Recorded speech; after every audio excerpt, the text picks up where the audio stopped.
In this video, we're going to talk about how to solve rational equations. Now, rational equations are just equations that have rational expressions in them. And if you remember, a rational expression is just a fancy word for a fraction. So really what we're going to be doing is solving equations that have fractions in them. And the way we're going to do that is by using a technique called clearing the fractions. Essentially, what we're going to do to solve these equations is manipulate each side of our equation in such a way so that the fractions go away. And then we end up solving a linear equation or a quadratic equation, which makes our lives a lot simpler because we don't have to deal with fractions. So let's look at this example. Here we've got 1 plus the fraction 3a over a minus 2 equals 6 over a minus 2. Now, the very first step, anytime we're solving an equation that has fractions in it, is we're going to identify any disallowed values first. We're always going to do that first before we even start solving our equation. Now remember, disallowed values are just restricted values of the variable. And those are any values of the variable that make the denominator of the fraction 0. To identify our restricted values, or our DAVs, we take each denominator and set it equal to 0, and then solve that equation.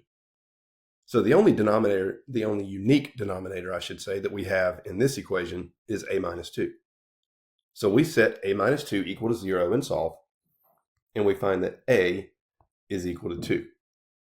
Now, if a is equal to 2, that is a disallowed value, because if we substitute 2 in for a into our equation, that makes our denominator of our fractions 0, and that blows the whole equation up. So if we work our way through this equation and solve it, and we get a equals 2, that can't happen. But if that does happen, that's our equation's way of letting us know that this equation has no solutions. But we'll come back to that in just a little bit. Step number 1, remember, is always identify any disallowed values. Step number 2 is to factor each denominator in our equation. Well, we only have a denominator of a minus 2. A minus 2 is a binomial expression, and it's already completely factored, so we don't have to worry about step number 2 because step number 2 is already completed. Step number 3 is to multiply both sides of the equation by the least common denominator. And this is where the magic comes in, because when we multiply both sides of our equation by the LCD, that's what makes our fractions clear or go away. So let's identify our LCD.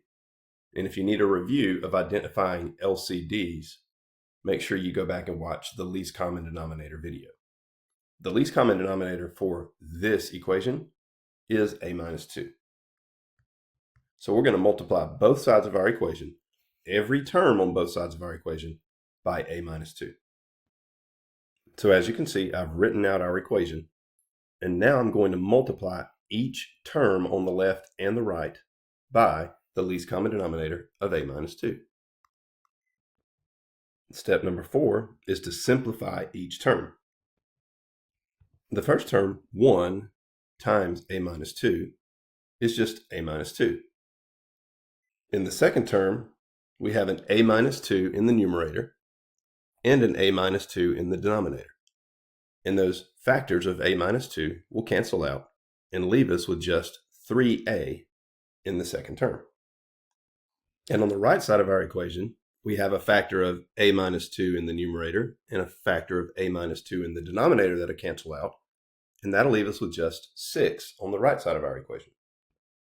Notice now that we have no more fractions in our equation. We have a simple linear equation to solve. So now we'll combine like terms on the left and then isolate our variable to find our solution. Combining the a and the 3a on the left side of the equation gives us 4a.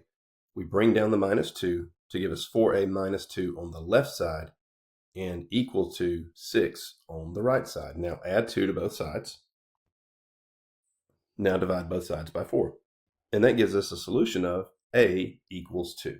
Now the last step to solving any equation is to always plug your solution back in and check to make sure that the left side of the equation is equal to the right side. But we notice when we plug in 2 for a, we get 2 minus 2 in our denominators. which makes the denominator of these fractions 0. Well, that can't happen. And the reason that is happening is because a equals 2 is a disallowed value. So when this happens when we're solving equations, when the solution that we come up with matches a disallowed value, well, obviously, because 2 is a disallowed value, we cannot use that as a solution. It won't work. And in this case, we have no other solutions. So that tells us that the solution, quote unquote solution, is that there is no solution to this equation. So anytime the solution that we get matches our disallowed value, there's no solution to that equation. All right, now that we have a general outline for solving rational equations, in the next video, we're going to do several more examples.